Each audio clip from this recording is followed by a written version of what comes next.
미랄복지재단 일상 속의 장애인 스토리텔링 공모전 4회 우수상 수상작 김세훈의 춤추는 구두.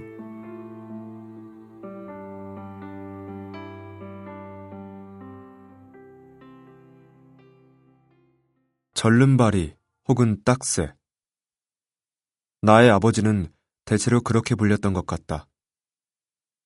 내 기억이 닿을 수 있는 깊숙한 유년 시절부터 아버지는 구둣방 사장님이셨다. 새벽같이 나가 밤하늘이 어둑해져야만 돌아오시던 아버지의 젊은 생김새는 기억이 잘 나지 않지만 절뚝대던 다리, 그리고 오래된 상처와 새로 생긴 생채기가 빼곡한 아버지의 거친 손만큼은 아직도 생생하다. 도통 바르게 움직이지 못하고 그림자같이 질질 끌려다니던 아버지의 다리는 좁고 칙칙하던 아버지의 구둣방과 닮아 있었다. 사춘기에 들어선 내게 아버지는 부인하고 싶은 존재였다. 어느 날은 아버지를 장애인의 구두닦이라며 비아냥대던 친구와 주먹다짐을 하고 억울한 마음에 아버지의 구둣방에 달려가 소리쳤다. 남들이 아버지를 뭐라 부르는지 알아? 아버지를 절름발이 딱새라고 불러. 장애인인 건 그렇다 쳐도 이딴 구둣방쯤은 때려칠 수 있잖아.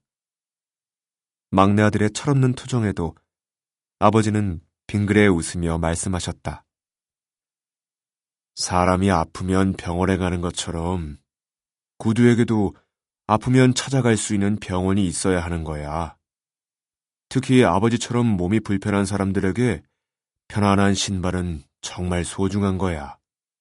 딱새든 뭐든 아버지의 직업도 누군가에게는 꼭 필요한 일이란다.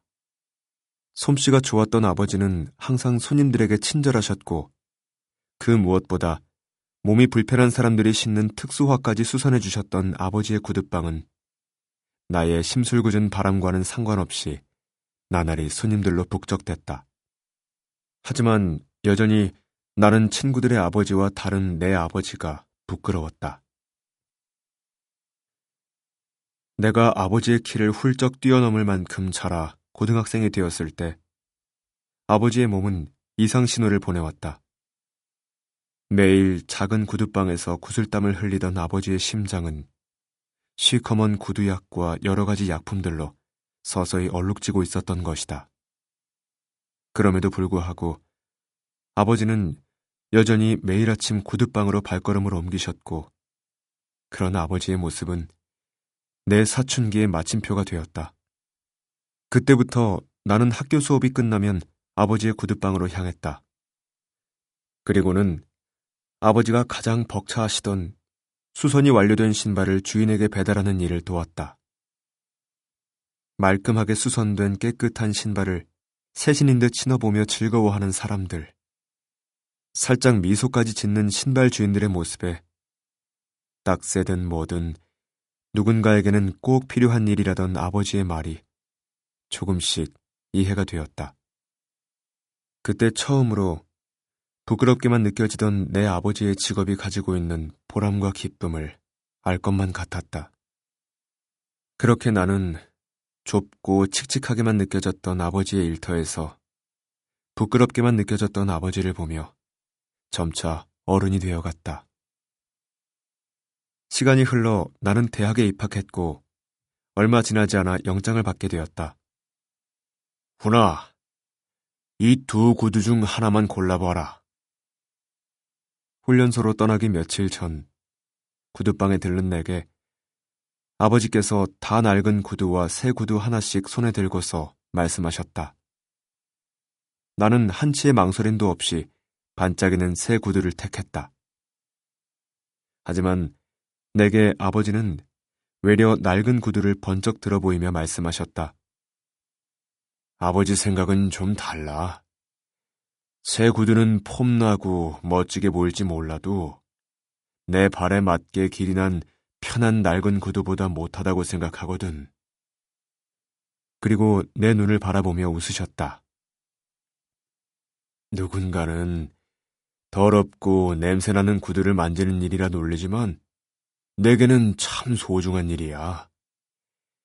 내 기술을 믿고 찾아와주는 손님들 덕에 너희들 다 키워낼 수 있었는데 내가 어찌 그 고마움을 잊을 수 있겠니? 아버지가 제일 잘할 수 있고 사람들에게 조금이나마 보탬이 될 수 있는 이 일이 아버지는 자랑스러워. 아버지의 짧은 몇 마디는 내가 아버지의 마음을 오롯이 느끼기에 충분했다. 영업시간이 끝나 문을 닫은 아버지의 작은 구둣방에서 아버지와 나는 처음으로 부자만의 파티를 시작했다. 비록 소주 2-5병에 마른 오징어 1마리를 둔 조촐한 파티였지만 그날 아버지와 나는 하지 못했던 수많은 이야기를 오래도록 나누었다.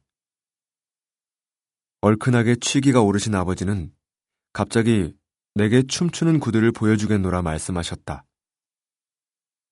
무슨 소리인지 의아해하는 나를 보시며 아버지는 찰칵 카세트 테이프를 트셨다. 아버지는 양손에 구두를 끼고 고물 라디오에서 흘러나오는 빨간 구두 아가씨의 장단에 맞추어 탁자와 의자 여기저기를 두드리기 시작하셨다.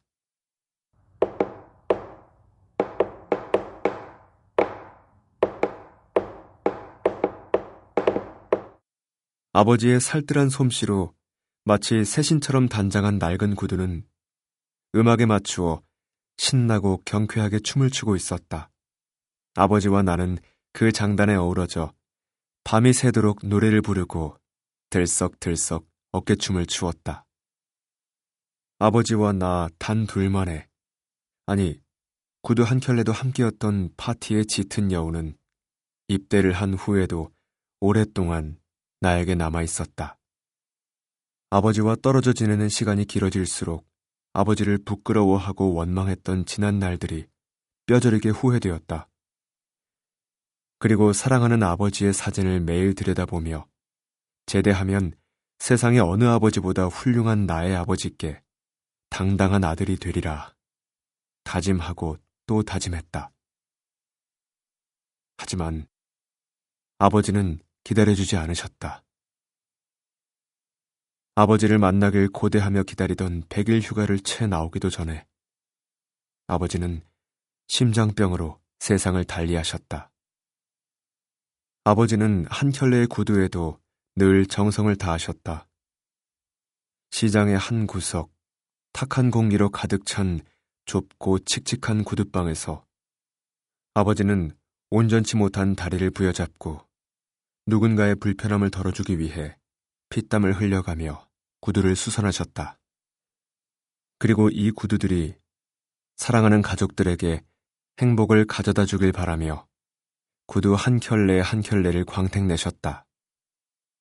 나의 아버지가 작은 구둣방에서 흘린 구슬땀은 우리 가족에게는 빛나는 미래를 선물했고 수많은 이들에게는 힘찬 발걸음을 선물했으리라.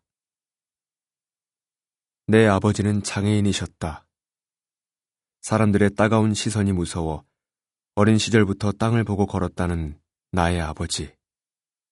구두 수선공이셨던 내 아버지는 어쩌면 숙명처럼 세상 가장 낮은 곳을 바라보며 사셔야만 했을지도 모른다.